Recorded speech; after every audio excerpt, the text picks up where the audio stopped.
Welcome to Urban Exegesis Studios. I'm your host, Dr. Derek Colon, and I'm excited to have you here.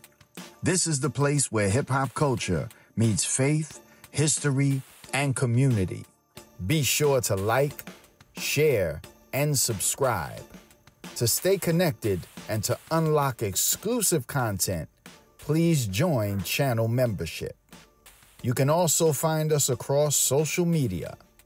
On Facebook at Urban Exegesis, on Instagram at Urban Exegesis Studios, and on TikTok at Urban Exegesis Studios.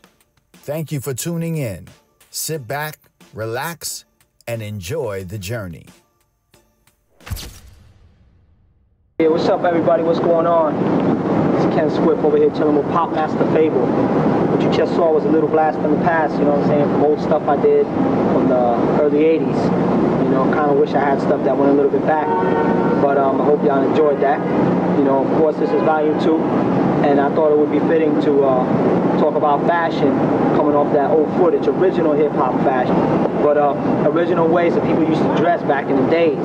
You know, me and Fable were part of the group of people that learned from some of our elders and watched what we saw on the street and in some of the parks and jams, and you know, absorbed the style, you know, absorbed the flavor of dressing, and in that same instant try to put our own flavor and character into what we wore.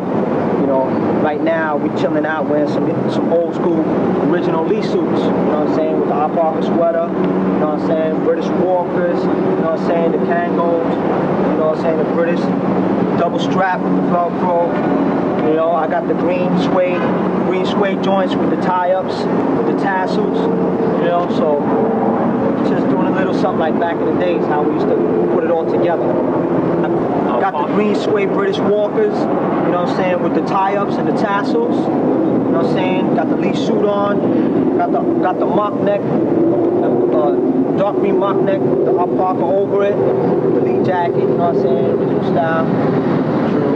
And I'm rocking very similar, you know, alpaca. These were very famous back in the days. A lot of brothers wore them, but the whole point was, what were you gonna rock with it? You know what I'm saying? So I'm not saying that everyone dressed absolutely unique and, you know, no one looked like someone else. Of course, there was a certain fashion that everyone liked, but it was all in how you rocked it. You know, I'm wearing the two-tone British. There's certain times where you would buy, let's say, black with gray, and since the gray was a lighter color, you could take spray dye and dye the suede a different color, so it'll be absolutely unique. These, I bought them already like this, light sky blue and dark blue. So like you hear on the Cuban Links album, Wu-Tang, you know, on one of those tracks you hear them talking about the Wallabies and how they dye just a certain part. It was very similar with the British Walkers. As a matter of fact, they're kind of from the same era, if not British and Playboys are even older. The Playboys were the shoes with the fat rubber. Getting into the real science of how we used to dress, basically the same ingredients that it took to be a dope b-boy, be a dope MC, be a dope graph writer. It took the very same ingredients to look fly, you know. It took originality, finesse, just rocking your styles really uniquely. You know, even though, like I said, a lot of people wore Lee suits back in the days, a lot of people wore British, a lot of people wore, you know, 69ers or what have you.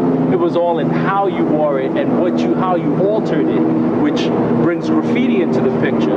The real true hip-hop fashions, you know, my personal opinion was when we added our own element to it, like graph.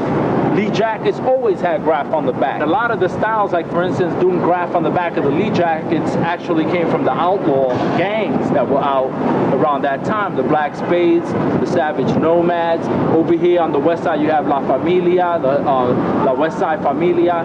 You know, you had the Chingalings, you had just a whole bunch of different outlaws that used to rock stuff like that. So I think we kind of got it from them and it was passed on. That was a fashion like from the 60s, the mid-60s and late 60s. Time and what we did, we used to iron our laces. We used to put the massive crease on the Lees.